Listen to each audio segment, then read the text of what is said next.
പാക്കറ്റിൽ വാങ്ങിച്ച ദോശമാവ് കൊണ്ട് ഇന്ന് നമുക്ക് ഒരു നെയ് റോസ്റ്റ് ഉണ്ടാക്കാം. ദോശമാവിനോടൊപ്പം അല്പം വെള്ളം കൂടെ ചേർത്ത് നല്ലതുപോലെ കലക്കി വെക്കുക.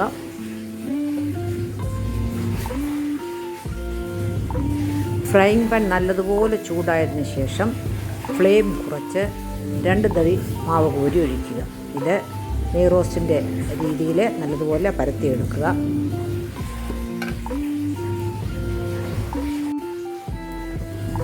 ഒരുവിധം മുരിഞ്ഞ് വരുമ്പോൾ കുറച്ച് നെയ്യ് അതിൻ്റെ മുകളിൽ ഇടുക. നെയ്യ് ദോശയുടെ എല്ലാ ഭാഗത്തും വരാനായിട്ട് സ്പൂൺ കൊണ്ട് പരത്തി കൊടുക്കുക.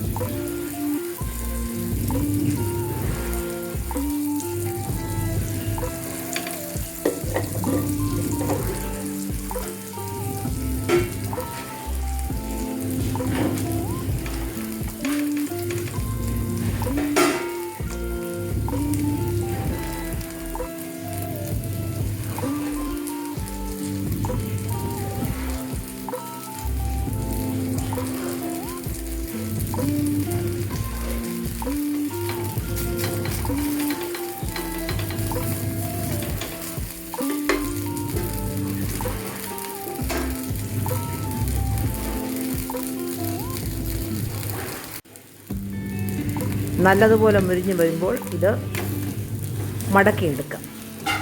അതിൻ്റെ സൈഡിൽ എവിടെയെങ്കിലും അല്പം വെന്തില്ല എന്ന് മാവ് വെന്തില്ല എന്ന് തോന്നിയാലും ഭാരപ്പെടേണ്ട. അത് മടക്കിയിട്ട് അല്പസമയം കൂടെ ഫ്രൈയിങ് പാനിൽ വെച്ച് നല്ലതുപോലെ വെന്തതിന് ശേഷം മാത്രം എടുക്കുക. ഇത് കഴിയുമ്പോൾ അടുത്ത നെയ് റോസ്റ്റ് ഉണ്ടാക്കാനായി ഫ്രൈയിങ് പാൻ നല്ലതുപോലെ ഒരു കോട്ടൺ ടവൽ കൊണ്ട് നല്ലതുപോലെ ക്ലീനാക്കുക.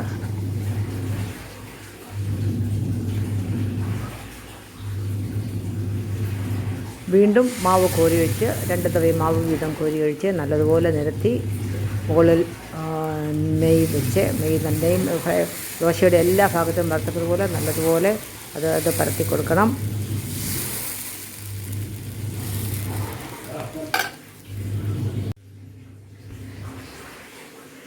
നെയ് റോസ്റ്റൊക്കെ ഇവിടെ റെഡി ആയിട്ടുണ്ട്. ഇത് ചട്നി, സാമ്പാർ, അല്ലെങ്കിൽ ബീഫ്, അല്ലെങ്കിൽ ചിക്കൻ കറി, കടലക്കറി ഏതിൻ്റെ കൂടെ ഉപയോഗിക്കാം.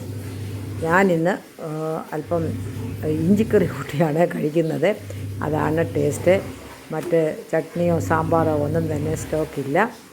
ഹസ്ബൻഡ് ഏതെങ്കിലും രീതിയിലൊക്കെ കഴിച്ചോളും, കുഴപ്പമില്ല. വീഡിയോ കണ്ടതിന് നന്ദി.